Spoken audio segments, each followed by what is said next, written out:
Yeah, go ahead, please. Blue. Thank you.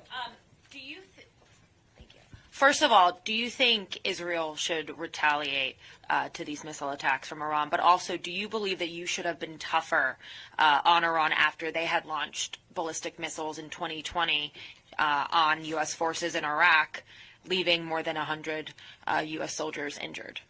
So, first of all, injured. What does injured mean? Injured means you mean because they had a headache, because the bombs never hit the fort. So just so you understand, there was nobody ever tougher in Iraq.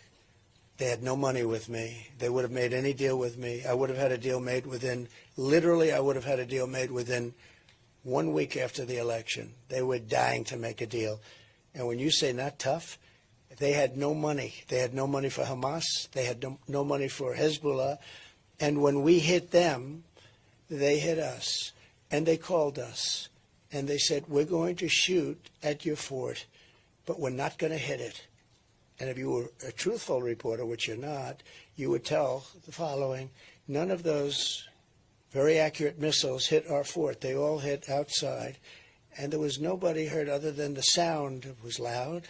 And some people said that hurt, and I accept that.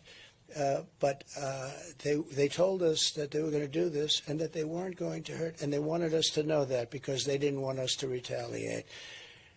But I essentially bankrupted Iran. They had no money for, and it was a big story. There was no money for Hezbollah. There was no money for Hamas. There was no terrorists. We had no terror attacks. And I think I would have ultimately gotten along with, but there was nobody ever that was tougher on Iran than I was. I took their money away, and they behaved. And I will say, and I said it many times, what Biden should have done, he should have made a deal with them in that first week because they were dying. They had nothing.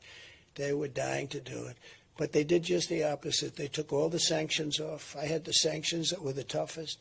It's like a lot of people say with Russia, well, I was the one that ended the Nord Stream 2 pipeline. You know that. I think you admit that. I ended it. And then when Biden came in, he approved it. That was the biggest thing ever that Russia's ever done, was the biggest pipeline just about in the world, going to Germany and various places in Europe. And I ended it. And there was nobody tougher on Russia than I was.